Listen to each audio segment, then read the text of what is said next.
Hello, this is Wayne in Cave Creek, Arizona, and today I want to discuss with you a favorite knife of mine. It's as old as time itself. It's been around a long, long time. It's the Kukri blade, also known as the Gurkha knife. This design has been around for thousands of years. It's a time-proven design. I really like it for a lot of reasons. One is that you get a lot more leverage chopping with it because you got a lot more weight out here.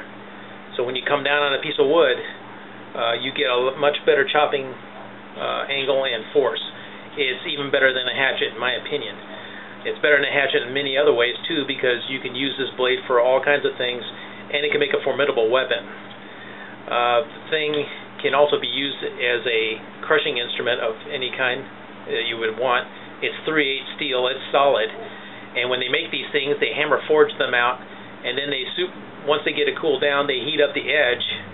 And they quench that on purpose and get a nice hard skin on that isn't too brittle, won't chip. But the rest of the blade is hard steel also, but it's not so much that it'll break. The little symbol here is a religious symbol. I believe it's for the god Shiva, the god of war. And I call it a Nepalese bottle cap opener. I haven't tried it for that yet. I'll have to.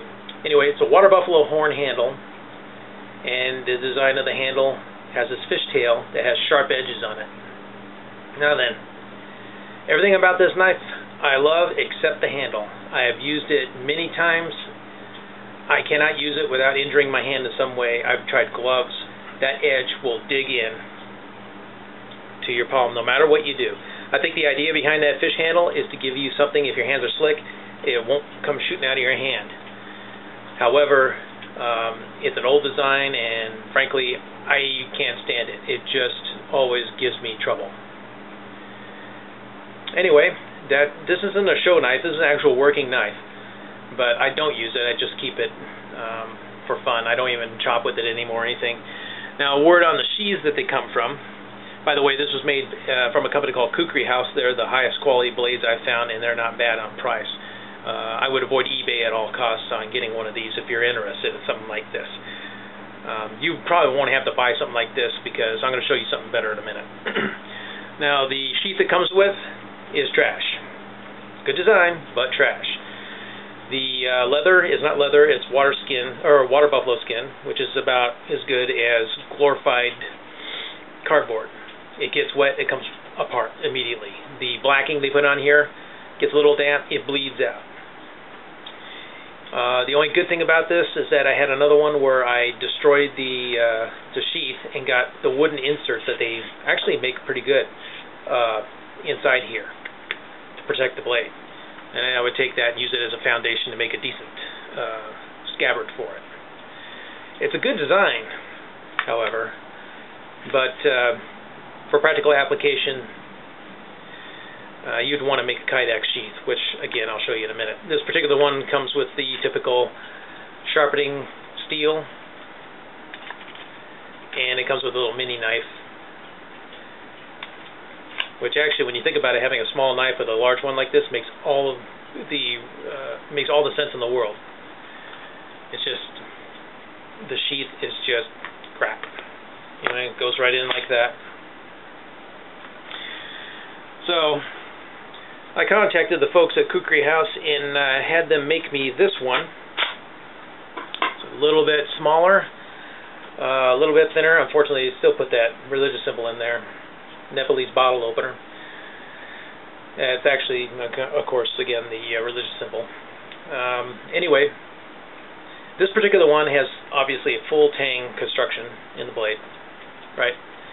It's got water buffalo horn handles, which have shrunk in the dryness of Arizona, and eventually what I'm going to do is drill the rivets out and put some decent wooden scales, probably like mesquite, something like that, something pretty. And the nice thing about it, though, is that there's no fishtail, nice rounded handle, and it's got a what they call finger choil here, and I've used this quite a bit. I usually leave it in my backpack, although I could wear it as a weapon. They've been fighting with these things for a long, long time. The design of this blade goes back to the time of the Spartans, where the typical blade, as you'll see if you look at the cold steel ones that they have, is about that long. maybe a little longer, and has a weight-forward design that makes it a very, very good weapon. When this thing is used properly, there's not much that could stand up to it. With this one, I got rid of the crappy sheath and I made a Kydex sheath. Very good material, very sturdy, and actually very easy to make. All you need is an oven and the right tools, and it just slips right in there. Now then, the one thing I wanted to discuss today the most, after I've given you a little primer on kukris, Coldsteel makes a cheap blade. If you see my Bushman blade or Bushman video, you'll know what I'm talking about. They make an inexpensive but very, very good blade. It's this, they call it their kukri.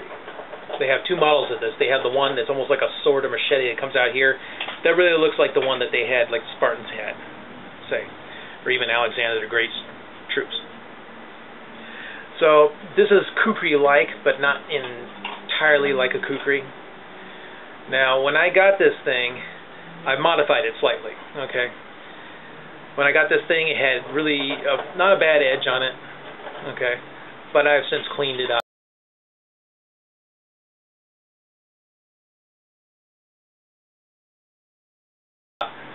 Also, there was a hard stamping flash edge on the backside. I took a file and dressed that down nice and smooth. I put what they call a swedge on the tip, which is narrow here. Makes it easier to pry into things. Frankly, I did it for show. But the handle is the big thing. The handles that come with these things are really difficult. I mean, I paid $16 for this. I know they go for much less than $25. And they're worth every penny for a durable, knockabout camp tool. I keep this one in my truck all the time. I've taken it out on hikes too. It can double as a hatchet, overall tool for cutting, a weapon. I dare say that if a coyote was going to come at you, and unfortunately if you let it get that close, this thing would split its skull in two without much trouble at all. Anyway, back to the handle. It's just molded on there.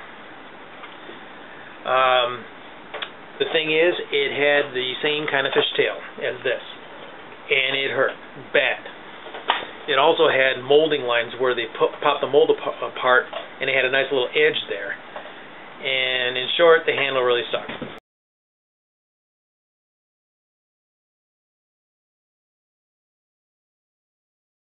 Really, really bad.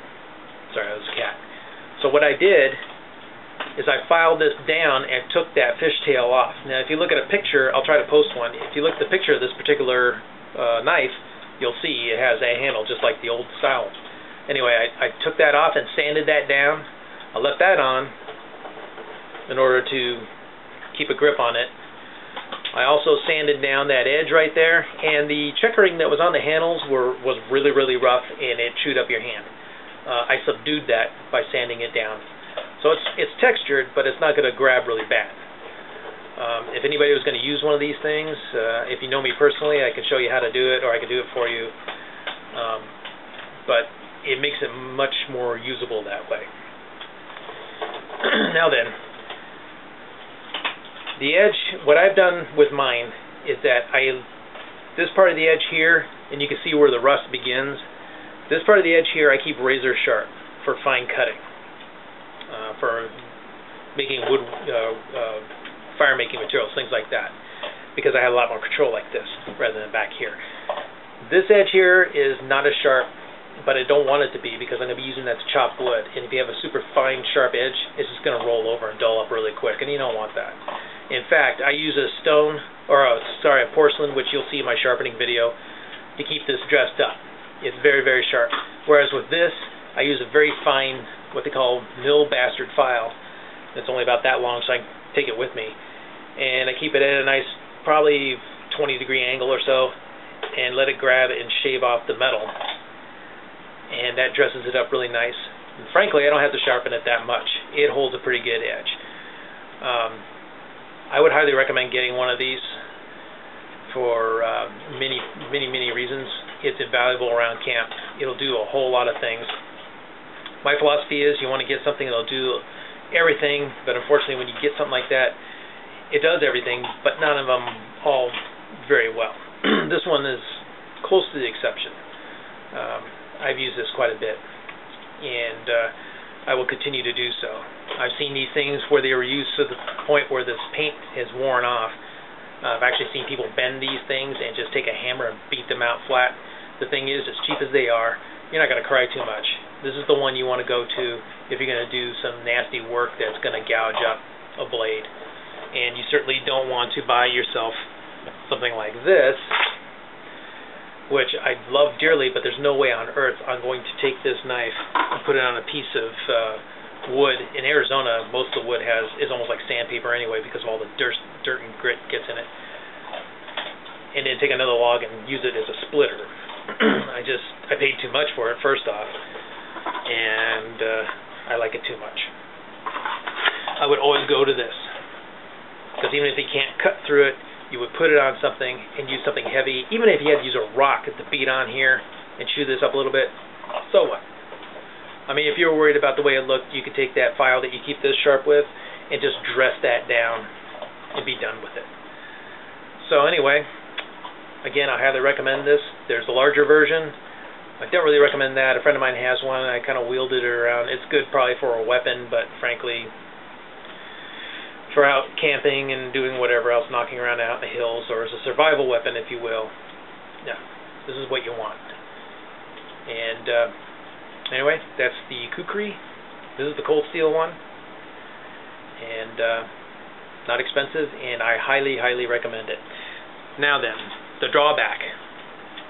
Like the Bushman, it has a really crappy sheath. They generously call this ballistic cloth.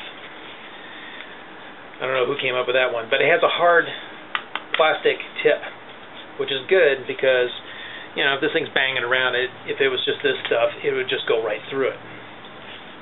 So, the way this works is, it's split right here, and it's got two snap straps here. So essentially what you would do is slide it in like that, carefully not to cut yourself, and you flip that over and you snap that, and this one here as well. Now, it has a belt loop.